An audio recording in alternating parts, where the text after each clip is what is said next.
ناظرین، جتنے بھی لوگ اس کشتی میں سوار نہیں ہوئے تھے وہ سب کے سب ہلاک ہو گئے۔ جب طوفان اپنی انتہا کو پہنچا اور آپ علیہ السلام کی قوم کو غرق کر دیا گیا تو اللہ پاک کی طرف سے زمین کو حکم ہوا کہ اے زمین اپنا پانی نگل جا، اور آسمان کو حکم ہوا اے آسمان تھم جا۔ ناظرین، لاسٹ ویڈیو میں ہم نے ایک تاریخی دشمن عورت کے بارے میں سنا تھا۔ آج بھی ہم ایک تاریخی دشمن عورت ہی کے بارے میں ڈسکس کریں گے۔ آج کی جو تاریخی دشمن عورت ہے اس کو بھی نبی کی بیوی ہونے کا شرف ملا تھا۔ لاسٹ ویڈیو میں ہم نے جس عورت کی اسلام دشمنی کے بارے میں سنا تھا اس کا نام تھا وائلہ۔ آج ہم جس کے بارے میں ڈسکشن کریں گے اس کا نام ہے واحلہ، ہاں کے ساتھ۔ یہ اللہ پاک کے نبی، اس دنیا میں بھیجے جانے والے پہلے رسول آدم ثانی حضرت نوح علیہ السلام کی بیوی تھی۔ واحلہ ایک بد نصیب عورت تھی۔ یہ اپنی کافر قوم کے سامنے آپ علیہ السلام کے خلاف باتیں کرتی تھی۔ اس کی قوم دنیا کی بدترین قوموں میں سے ایک تھی۔ قوم کا معاملہ یہ تھا کہ حضرت ادریس علیہ السلام کے آسمانوں پر جانے کے بعد لوگوں میں آہستہ آہستہ بت پرستی پھیلنا شروع ہو گئی تھی۔ ناظرین، یہاں آپ کو ایک انفارمیشن دیتا چلوں کہ قوم نوح جن بتوں کی پوجا کرتے تھے ان بتوں میں 5 بت ایسے تھے جو ان کے نزدیک بہت عظمت والے، بہت رسپیکٹفل تھے۔ ان میں سے پہلے کا نام ود تھا اور یہ مرد کی صورت میں، مرد کی شکل میں تھا۔ دوسرے کا نام سوا تھا، یہ عورت کی صورت میں تھا۔ تیسرے کا نام یغوث تھا اور یہ شیر کی شکل کا تھا۔ چوتھے کا نام یعوق تھا، یہ گھوڑے کی شکل میں بنا ہوا تھا۔ اور 5ویں کا نام نصر تھا اور یہ گدھ کی شکل کا بنا ہوا تھا۔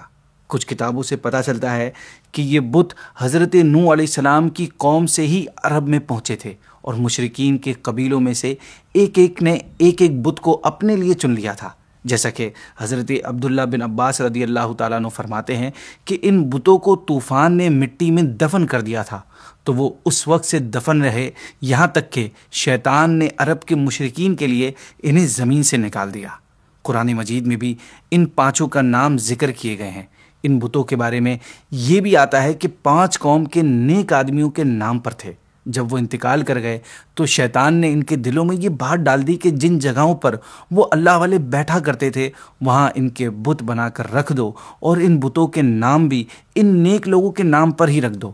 لوگوں نے عقیدت کے طور پر ایسا کر دیا لیکن ان کی پوجا نہیں کرتے تھے۔ جب وہ لوگ دنیا سے چلے گئے اور علم بھی کم ہو گیا تو ان بتوں کی پوجا ہونے لگ گئی۔ خیر، ہم اپنے ٹاپک پہ واپس آتے ہیں کہ جب کفر و شرک میں پڑے ان لوگوں کی ہدایت اور رہنمائی کے لیے اللہ پاک نے حضرت نوح علیہ السلام کو رسول بنا کر بھیجا۔ اللہ پاک نے آپ علیہ السلام کو یہ حکم دیا کہ وہ اپنی قوم کو عذاب الہی سے ڈرائیں کہ اگر وہ لوگ ایمان نہ لائے تو ان پر دنیا میں بھی خوفناک عذاب آئے گا اور آخرت میں بھی دردناک عذاب ملے گا۔ آپ علیہ السلام نے اللہ کے حکم پر عمل کرتے ہوئے قوم سے فرمایا کہ اے میری قوم، میں تمہیں اللہ پاک کے عذاب سے بہت کھلے انداز میں خبردار کر رہا ہوں اور ڈرا رہا ہوں اور تمہیں کہہ رہا ہوں کہ اللہ پاک کی توحید پر ایمان لے آؤ، شرک نہ کرو اور خدا کے غضب سے بچنے کے لیے اس کی نافرمانی سے دور رہو۔ آپ علیہ السلام کی تبلیغ کے جواب میں قوم نے نافرمانی کی، آپ علیہ السلام کو جھوٹا قرار دے دیا، توحید کو ماننے اور شرک کو چھوڑنے سے انکار کر دیا اور اس کے علاوہ دھمکی بھی دے دی کہ اگر آپ اپنی نصیحت اور دین کی دعوت سے باز نہ آئے تو ہم آپ کو پتھر مار مار کر قتل کر دیں گے۔ اس انکار اور دھمکیوں کے ساتھ آپ علیہ السلام کی شان میں گستاخانہ جملے بھی کہنے لگے کہ یہ پاگل ہے معاذ اللہ۔ گویا حضرت نوح علیہ السلام کو فزیکلی، ایموشنلی، مینٹلی ہر طرح سے تکلیف پہنچانے کی ان نافرمانوں نے کوششیں کی۔ ناظرین، قوم کی ان تمام گستاخیوں میں آپ علیہ السلام کی بیوی یعنی واحلہ کا بھی رول تھا، کیونکہ یہ بھی اپنی قوم کی طرح آپ علیہ السلام کی دشمن تھی، اور اس کی دشمنی کا اندازہ اس بات سے لگائیے کہ یہ ہمیشہ اپنی قوم میں آپ کے خلاف جھوٹا پروپیگنڈا کرتی رہتی تھی اور آپ علیہ السلام یعنی اس طرح کہتی تھی کہ معاذ اللہ آپ مجنون ہیں اور پاگل ہیں، ان کی بات نہ مانو۔ ایک دفعہ اس نے حضرت نوح علیہ السلام سے پوچھا کہ کیا آپ کا رب آپ کی مدد نہیں کرے گا؟ آپ نے فرمایا ہاں ضرور کرے گا۔ تو وہ کہنے لگی تو کب کرے گا؟ آپ علیہ السلام نے فرمایا کہ جب تور سے پانی ابلے گا تو یہ نشانی ہوگی کہ اللہ پاک میری مدد فرما رہا ہے۔ ناظرین، آپ علیہ السلام سے بات کر کے یہ اسلام دشمن عورت اپنی قوم کے پاس گئی اور معاذ اللہ آپ کا مذاق اڑاتے ہوئے کہنے لگی کہ اے لوگو، اللہ کی قسم وہ یعنی حضرت نوح علیہ السلام مجنون ہیں۔ تو اس طرح یہ آپ علیہ السلام کی بیوی ہوتے ہوئے بھی لوگوں کو آپ کے خلاف بھڑکاتی تھی. یعنی ایک طرف تو وہ اسلام دشمن تھی ہی، اور دوسری طرف وہ ایک کم ظرف اور بد اخلاق بیوی بھی تھی جسے اپنی زندگی کے قیمتی ترین رشتے کا بھی کوئی لحاظ نہ تھا.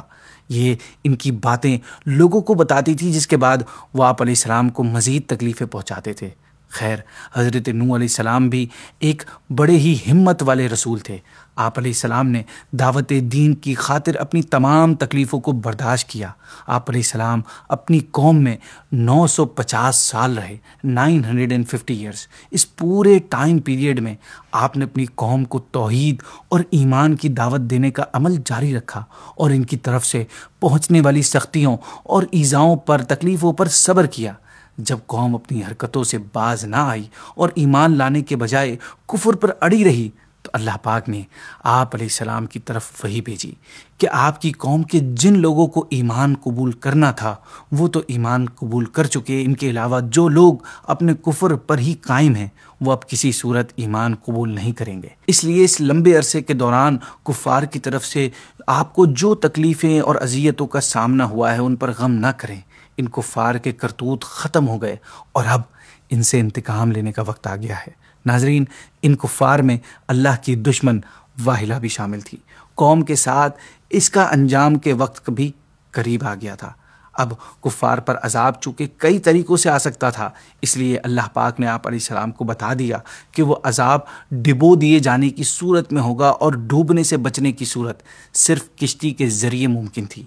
اس لیے اللہ پاک نے آپ علیہ السلام کو کشتی تیار کرنے کا حکم دیا. کشتی 2 سال میں تیار ہوئی. اس کی لمبائی 300 گز، چوڑائی 50 گز، اونچائی 30 گز. اس کشتی میں 3 فلورز بنائے گئے تھے. جب عذاب کا وقت قریب آ گیا تو اللہ پاک نے آپ علیہ السلام کو 3 طرح کی چیزیں کشتی میں سوار کرنے کا حکم ارشاد فرمایا. ہر جانور اور پرندے میں سے نر اور مادہ کا ایک جوڑا. حضرت نوح علیہ السلام کے گھر والے یہ کل 7 لوگ تھے. حضرت نوح علیہ السلام، ان کے 3 بیٹے سام، حام، یافس، اور ان تینوں کی بیویاں. تیسرے وہ لوگ جو حضرت نوح علیہ السلام پر ایمان لائے تھے، یہ کل 80 لوگ تھے. جب تمام ایمان لانے والے اس کشتی پر سوار ہو گئے اور اللہ کے عذاب کا وقت آ گیا تو آسمان سے زبردست بارش برسی، اور یہ لگاتار 40 دن رات برستی رہی. اس دوران زمین سے بھی پانی اتنا نکلا کہ زمین چشموں کی طرح ہو گئی. پانی پہاڑوں سے اونچا ہو گیا، یہاں تک کہ ہر چیز اس میں ڈوب گئی، اور ہوا اتنی تیز چل رہی تھی کہ لہریں پہاڑوں کی طرح بلند ہو رہی تھیں، اور انہی لہروں کے درمیان حضرت نوح علیہ السلام کی کشتی تیر رہی تھی. ناظرین، جتنے بھی لوگ اس کشتی میں سوار نہیں ہوئے تھے وہ سب کے سب ہلاک ہو گئے. جب طوفان اپنی انتہا کو پہنچا اور آپ علیہ السلام کی قوم کو غرق کر دیا گیا تو اللہ پاک کی طرف سے زمین کو حکم ہوا کہ اے زمین اپنا پانی نگل جا، اور آسمان کو حکم ہوا اے آسمان تھم جا. اس کے بعد زمین خشک کر دی گئی. یوں حضرت نوح علیہ السلام کی کافر قوم مکمل طور پر ہلاک ہو گئی، جبکہ حضرت نوح علیہ السلام کی کشتی 6 مہینے زمین میں گھوم کر موصل یا شام میں موجود جودی پہاڑ پر ٹھہر گئی. ناظرین، طوفان میں غرق ہو کر مرنے والوں میں واہلہ بھی تھی. یہ بھی اسی طوفان میں غرق ہو کر مری، اور اسے اللہ پاک نے لوگوں کے لیے ایک عبرتناک مثال بنا دیا کہ حضرت نوح علیہ السلام جیسے اللہ کے محبوب بندے کے نکاح میں ہونے کے باوجود جب اس نے دین کے معاملے میں ان کے ساتھ خیانت کی اور ایمان کے بجائے کفر کو چوز کیا تو آپ علیہ السلام سے رشتہ اسے کسی بھی طور پر کام نہ آیا، اور موت کے وقت واحلہ سے فرما دیا گیا یا قیامت کے دن اس سے یہ فرمایا جائے گا کہ تم اپنی قوم کے کفار کے ساتھ جہنم میں جاؤ، کیونکہ تمہارے اور حضرت نوح علیہ السلام کے درمیان تمہارے کفر کی وجہ سے کوئی تعلق باقی نہیں رہا. ناظرین، کتنی بد نصیبی، بد قسمتی کی بات ہے کہ اسے ایک نبی کی زوجہ ہونے کا شرف حاصل ہوا، اور کئی سالوں یہ اللہ پاک کے نبی حضرت نوح کی صحبت میں رہی، لیکن اسے اس صحبت سے کوئی فائدہ نہ ہوا، بلکہ یہ آپ علیہ السلام کی دشمن بن گئی اور آپ علیہ السلام کی بے ادبی بھی کرتی تھی. اس کی اسی توہین اور بے ادبی کی وجہ سے اس کو ایمان نصیب نہیں ہوا، اور یہ بے ایمان ہو کر مر گئی اور آخرت میں جہنم میں جائے گی. ناظرین، لاسٹ ویڈیو میں ہم نے واحلہ کے بارے میں سنا تھا. آج ہم نے واحلہ کے بارے میں سنا. دونوں اسلام دشمن عورتیں تھیں، دونوں کافرہ اور منافقہ تھیں، اور دونوں دنیا کی بد نصیب عورتوں میں سے ایک تھیں۔ ایک طرف تو یہ دو اسلام دشمن عورتیں تھیں جن کے بارے میں آپ نے ڈیٹیل میں جان لیا۔ اب میں یہاں آپ کے سامنے دو اور عورتوں کا انٹروڈکشن کرواتا ہوں جو کہ ایمان والی عورتیں تھیں۔ ویسے تو ہماری ویڈیوز کا ٹاپک تاریخی دشمنوں پر ہے، لیکن میں آپ کو ان دو مومنہ عورتوں کا انٹروڈکشن کیوں کروا رہا ہوں، اس کا ریزن میں آپ کو ویڈیو کے اینڈ میں بتاؤں گا۔ پہلی عورت آسیہ بنت مزاحم رضی اللہ تعالی عنہا ہے۔ یہ فرعون کی بیوی تھی۔ فرعون تو حضرت موسیٰ علیہ السلام کا بہت سخت دشمن تھا، لیکن حضرت آسیہ رضی اللہ عنہا نے جب جادوگروں کو حضرت موسیٰ علیہ السلام کے سامنے ہارتے ہوئے دیکھا تھا تو فوراً ان کے دل میں ایمان کا نور چمک اٹھا تھا اور وہ ایمان لے آئی تھی۔ جب فرعون کو اس بات کا پتہ چلا تو ظالم نے آپ کو بہت سخت سزائیں دیں، یہاں تک کہ آپ رضی اللہ عنہ کے ہاتھوں اور پیروں میں لوہے کی کیلیں ٹھونک کر 4 کھونٹوں میں اس طرح جکڑ دیا تھا کہ آپ ہل بھی نہیں سکتی تھی، اور بھاری پتھر سینے پر رکھ کر سخت گرمی اور دھوپ میں ڈال دیا تھا، اور کھانا پینا تک بند کر دیا تھا۔ جب فرعون کا ظلم حد سے بڑھ گیا تو آپ رضی اللہ عنہ نے اللہ پاک کی بارگاہ میں عرض کی کہ اے میرے رب، میرے لیے اپنے پاس جنت میں گھر بنا دے۔ اللہ پاک نے آپ کا جنتی مکان آپ پر ظاہر فرمایا، اور اس کی خوشی میں آپ پر فرعون کے ظلم و ستم کی جو تکلیفیں تھیں وہ آسان ہو گئی۔ پھر آپ نے عرض کی کہ مجھے فرعون اور اس کے کفر و شرک اور ظلم سے نجات عطا فرما۔ سو اللہ پاک نے آپ کی یہ دعا بھی قبول فرمائی اور آپ کی روح قبض فرمائی۔ اور دوسری مومنہ عورت ہیں حضرت مریم بنت عمران رضی اللہ تعالیٰ عنہ۔ یہ حضرت عیسیٰ علیہ السلام کی والدہ ہیں۔ چونکہ حضرت عیسیٰ علیہ السلام بغیر والد کے معجزے کے طور پر پیدا ہوئے تھے، اس لیے حضرت مریم کی قوم نے آپ رضی اللہ عنہ کو تانے دے کر بہت زیادہ تکلیفیں پہنچائی تھی، مگر آپ نے ہمیشہ صبر کیا، اور پھر صبر کی وجہ سے اللہ پاک نے آپ کو بہت بلند مرتبہ عطا فرمایا۔ اللہ پاک نے قرآن مجید میں آپ کی بار بار تعریف فرمائی اور پوری صورت آپ کے نام پر نازل فرمائی ہے، اور یہ ایک خاص شان ہے آپ کی کہ آپ کے علاوہ قرآن پاک میں کسی عورت کا نام نہیں ہے، اور آپ جنت میں نبی کریم صلی اللہ علیہ وسلم کی ازواج میں سے ہوں گی۔ اب رہی بات یہ کہ میں نے ان دو خوش نصیب عورتوں کا ذکر آج کی ویڈیو میں کیوں کیا، تو اس کا ریزن یہ ہے کہ اللہ پاک نے ان چاروں خواتین کا ذکر قرآن پاک میں ایک ساتھ کیا ہے۔ اللہ پاک قرآن مجید میں سورہ تحریم میں فرماتا ہے، جس کا ترجمہ ہے، اللہ نے کافروں کے لیے نوح کی بیوی اور لوط کی بیوی کو مثال بنا دیا۔ وہ دونوں ہمارے بندوں میں سے 2 صالح بندوں کے نکاح میں تھیں، پھر ان دونوں عورتوں نے ان سے خیانت کی تو وہ صالح بندے اللہ کے سامنے انہیں کچھ کام نہ آئے، اور فرما دیا گیا کہ جانے والوں کے ساتھ تم بھی جہنم میں جاؤ۔ اور اللہ نے مسلمانوں کے لیے فرعون کی بیوی کو مثال بنا دیا جب اس نے عرض کی، اے میرے رب، میرے لیے اپنے پاس جنت میں ایک گھر بنا، اور مجھے فرعون اور اس کے عمل سے نجات دے، اور مجھے ظالم لوگوں سے نجات عطا فرما۔